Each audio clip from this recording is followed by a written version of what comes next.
Welcome, everybody, to Happy Hour at Happy Hour. We are here in the middle of day 2 of March Madness. It feels like, guys, time's flying. How are we already halfway through day 2?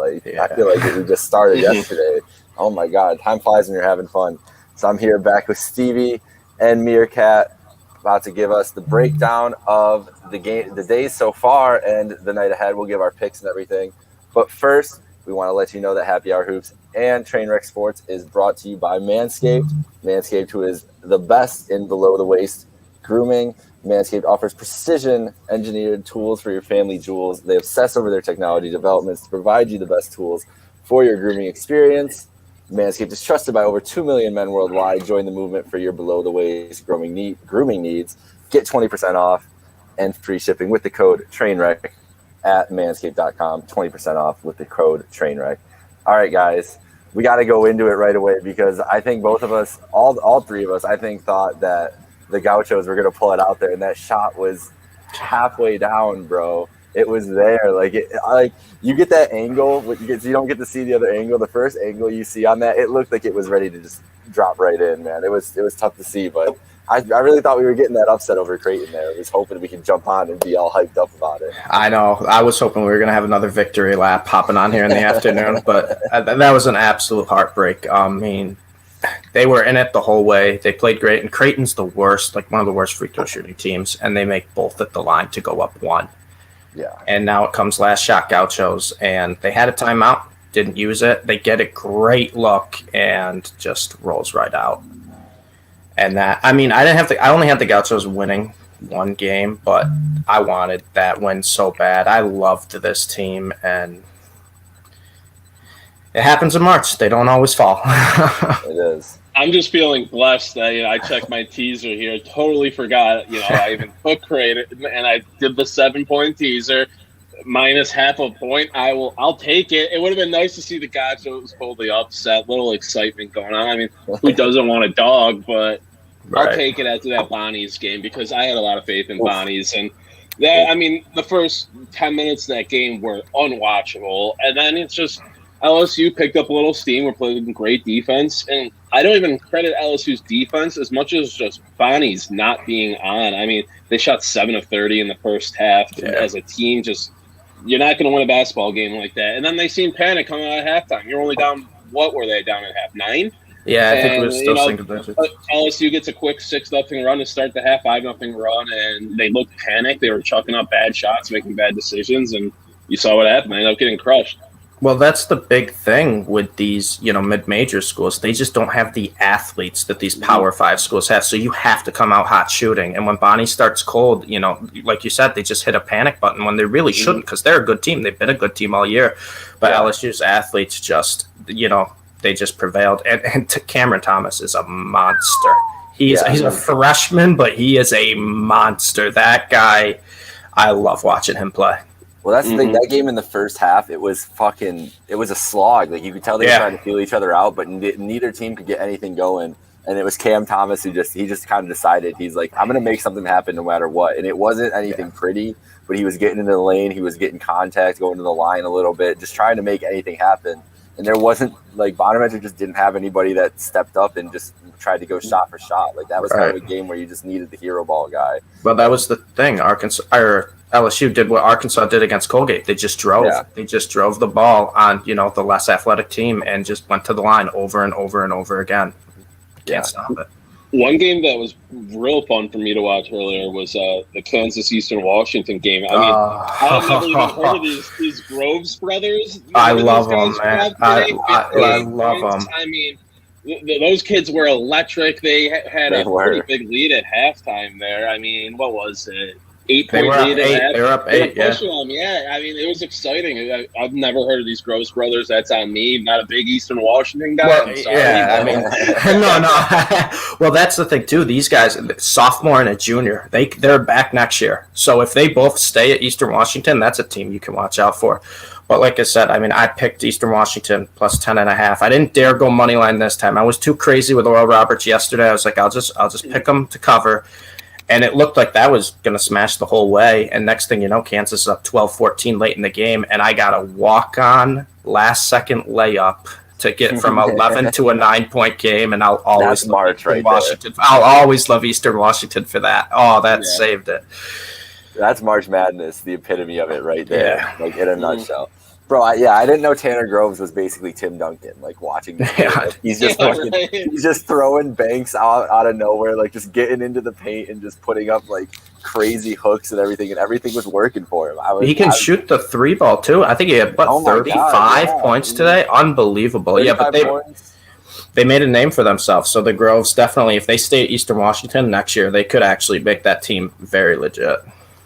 Yeah, it was. I really thought we were getting that Kansas like slander was going to come to fruition. It really looked dangerous. I was hoping for it. I was really hoping for it.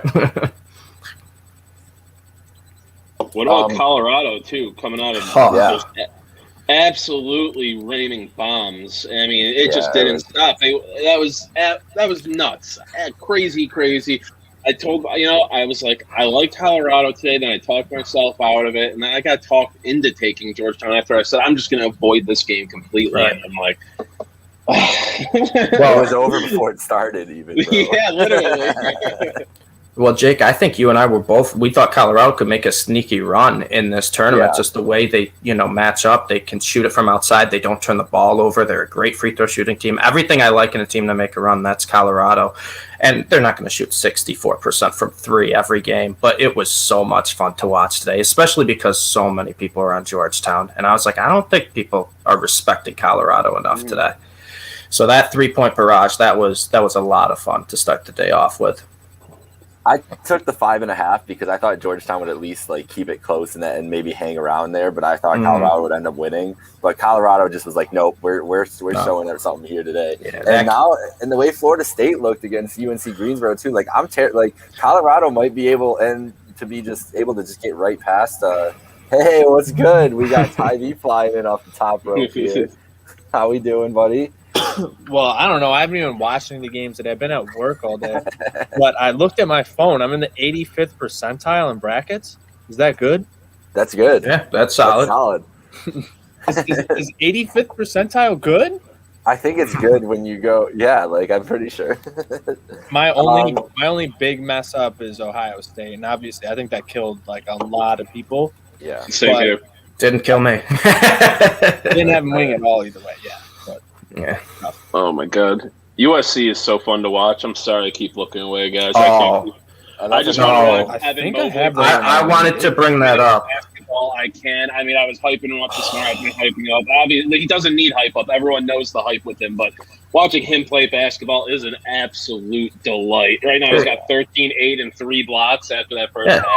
He has endgame stats at halftime. He's unbelievable on both sides. A freak. Yeah, I love Mobley. And then Alabama's finally going a little bit of a run. So I'm actually a little more calm on that game right now. They're going to separate. 57-46 for the folks at home. Meerkat, how far do you have USC going? USC, I have losing to Gonzaga in the Sweet 16. Me too. Yeah. No, I like him. I love Mobley. I like him in the first few rounds. I took the spread today. Yeah. But Gonzaga's just they're a wagon. They end up facing Oregon again, and I think they'll dismantle them. I just don't think Oregon has a big man to deal with them. Oregon, they can shoot. They can get streaky enough to beat them. We saw, throughout the Conference of Champions season with Bill Walton going nuts during all those games. Anyone could beat anyone at any time in that conference, and it's sort of what we thought the Big 10 was going to be coming into this tournament, where the Big 12 is going to dominate everyone because they kind of beat up on each other and they're the top teams. But it looks like that might actually be the Pac-12. Yeah, and I mean Oregon State against Oklahoma State. I can't wait for that tomorrow. I was really impressed by Oregon State last night. I was really impressed. Yeah. Oregon State's been real hot. They carried that over into that Pac-12 tournament. They ended up winning that, correct? Yeah, they beat Colorado in the championship. Winning it, went on a nice streak there. And it's those teams that click at the end of the season. They have those ups and downs, especially this year with COVID and everything. You couldn't expect, or at least know what you're going to expect night in and night out from these teams. Some of them going on those long breaks. You had Iona, who didn't play for almost a full 2 months at one point. So to see these teams get there, it's it's just interesting because Baylor struggled a little bit after their COVID break, but other teams, like you saw UB come out like gangbusters after that. So, finding those trends and trying to pinpoint them was like the craziest part for me this year making that bracket. Well, that's the thing is, like, the committee, like, clearly didn't know, like, I mean, not that they didn't know, but they didn't have an idea of where they wanted to – they had an idea of where they wanted to seed these conferences. Yeah. Like, the Big Ten got the most of the respect. Then I think it was, like, the Big 12 and then downward.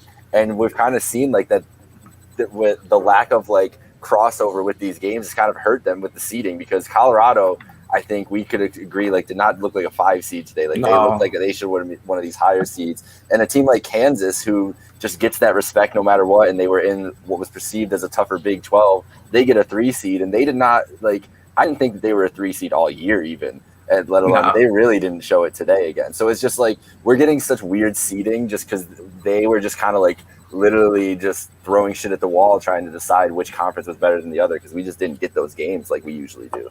Right.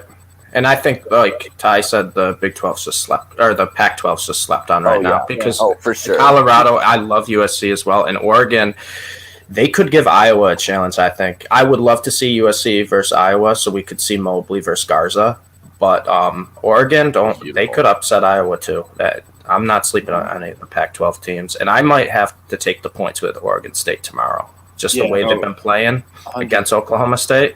I love the Garza Mobley matchup because I think Garza, he's an insane college player. I think he's just a little overhyped. I think he's soft. He's soft. He is. You put him against Mobley, I think that's where the common fan sees like who the real deal is between the two. I mean, I watch Mobley. I know I keep talking about this guy. I see like a mix of Chris Bosh and LaMarcus Aldridge. I love this guy. I can't wait to see him in the NBA. Yeah. Yeah, and another like real interesting sort of anecdote coming into this one, you had Colgate coming into this. I think they're in the Colonial Conference, and they played Patriot. like Patriot. Yeah, they played 5 teams all season, and their net rating was like 32nd or something like that. Yeah, and that's all because Navy had a non-conference win over one of the bigger conferences. Georgetown, I believe it was, right? Yeah. So it like boosted them. So then all these people were like, oh, Colgate's good. And I'm like, they played 5 teams. Like, what? It's been such a weird year. So like coming into this, you knew there were going to be upsets. It was just all about picking the right ones. Yeah. Right. So speaking of that, what do we got for tonight? We're looking at here. There's some opportunities here. I think Meerkat, we've been talking about it for a couple of days now, but the one we've been loving is Ohio over Virginia. Yeah. I mean, that's like the biggest. Everybody's ready to jump on the Jason Preston bandwagon. Everyone and their mother is on it, though, which is the thing that scares me. That's what terrifies me. Last night was everyone was on Winthrop, and we saw what happened. Like, they made it a game, but then what happened late? Boom, Villanova goes and they cover. Right. Like, I was the time of that thinking we were going to be good. Me too. Yeah, I went to bed and I woke up and I was like, wow, good for me. I'm excited for a few of the games today. And that one's obviously amazing. I think Oklahoma, Missouri is a good game. I like Oklahoma. And BYU, UCLA we were talking about. I mean, that could be an interesting game there. And Steve were saying we both like BYU. People seem to like UCLA today, but they have no rest, and the way Cronin runs that offense, it's all out. And are they going to have the energy to keep up? I think it's going to be like one of those great first halves, and then they sputter out that second half. Yeah. UCLA's consistency just fell off at the end of the season. They were ranked there towards the end, and they went invisible. Johnny Juzang fell off the face of the earth for a little bit there. They have guys. It's just they haven't done anything recently. And it's a what have you done for me recently world when you're in the tournament where it's one or done. Yeah. Another game I did like was Connecticut, Maryland. I loved Connecticut. I know you did too, Meerkat, but then what happened? What happened? I mean, legit, the Dart's done this to me before. Just absolutely just spit in my face, disrespect. I do the happy hour hoops this morning with you guys, and it's like we're talking. I'm like, I love UConn today. They're one of my 3 big plays for the day. And what do you know? I filmed the Dart right after. It takes Maryland, who I was just finishing, calling absolute frauds, saying they barely deserve to be in the tournament, just making the Big Ten look bad. And what's the Dart do? Take Maryland plus 3.5 on a 6-game heater right now, the most units it's ever won year to date. It's disappointing. I don't know what to do.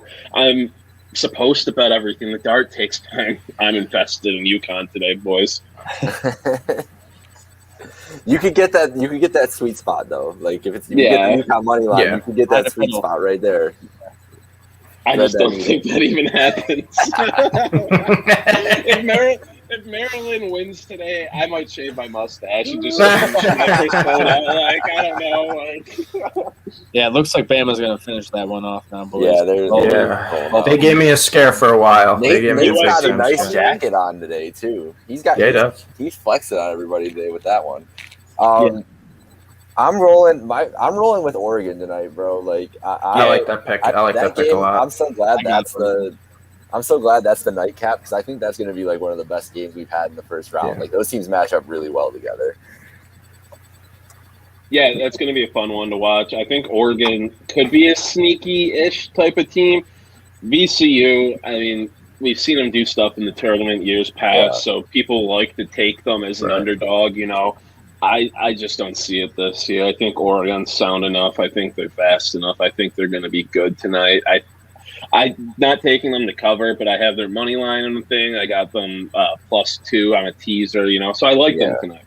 The 5.5 is kind of a bit for this type of game. Like I was wondering why that was up there so high. That scares me a little bit. Yeah. I just took their money line and threw it in a few parlays. I had LSU tied in with Oregon, and now I have Connecticut with Oregon, which, as we know, I don't love as much anymore. Oh man. And then, other than that, I mean, people like Albion Christian, people like Albion Christian to cover. I've seen some upset talk, but I'm in on Texas. You rave about them this morning. The best players step up in March. Texas has 2 of the best in the country.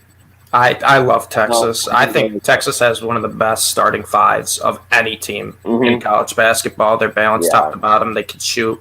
They have the interior presence with Jericho Sims. I really like Texas, and they got NBA prospects too. I think Texas is a team that could make a deep run. I really want to see Texas-Alabama. I would love to see that Sweet 16 matchup. Mm-hmm. It's gonna that would be a fun game. Anybody biting on Gonzaga -33? Think they pull that out of Norfolk? I feel like it could get ugly quick in that game if the Zags just come out. What's the total in that? Because that's how I'd probably just play the over. Because I think Gonzaga scores 100, but Norfolk State can shoot and they can shoot the 3-pointer. If Gonzaga gets up big early, they'll just give Norfolk open shots. So I actually don't mind the over 154 there. Mm-hmm. I know it's been the year of the unders so far, but Gonzaga's going to score 100 in Norfolk State. 33 I'm not touching that spread. I took a big spread with Illinois yesterday. Got it. Today I said avoid Michigan's. They're going to win, but not cover that 25.5. And this is another one where it's like, am I going to take Norfolk +33? No chance. But I'm definitely not going to lay down Gonzaga. They could go up. They could, like you said, just start giving them open shots and open looks, resting it up. So who knows? It's another probably not going to touch anything other than total in that game. Yeah, that's probably how I'd play it, just so I can watch Gonzaga. I know it's another team they'll just beat up on, but I love watching Gonzaga this year. So any excuse to watch them, just give me the total. No UMBC potential? Gonzaga's just going to roll? I don't think there's any 16 seeds that... Yeah, I don't think so this year. I think with Virginia that year, we know how Virginia is, bro. Yeah. It's not gonna happen with the Zags. We're all taking Ohio against them today. Yeah, I know. I'm like confident. It's not even I'm just taking that. I'm like confident in Ohio against. Yeah. Like, imagine being a Virginia basketball fan. Like, nice, you got some success, but do you have fun at any point in the year other than when you're raising the banner? Like, at least they did get that one championship. At least they have that. Yeah. But I mean, but you know what? What are people gonna remember more? The championship that they won or losing to the 16? Exactly. I'll never forget the UMBC game. The 16 seed's immortal. At Dave & Buster's with a few friends, and I think everyone I was there with had Virginia winning the championship, and I had them out probably, I think, Sweet 16. So I had them winning a few, but I was just loving that game the whole way. Amazing. All right. Well, that'll do it for this edition here of Happy Hour at Happy Hour as we review and recap the day so far in day 2. So keep it locked to Happy Hour Hoops and Trainwreck Sports. for more coverage of the tourney. Stay hydrated, and I wish all of us the best of luck tonight because I haven't had the greatest luck. I need a turnaround here, boys. I need Ohio. Yeah, I could take Ohio. I have them tied into a lot tonight, so I need them to cover too. So just if they don't win outright, at least get the 7 points. It's that Mac pride, at least. Let's just have it rolling. All right, boys. Thank you guys for coming. Stay hydrated and let's enjoy the games.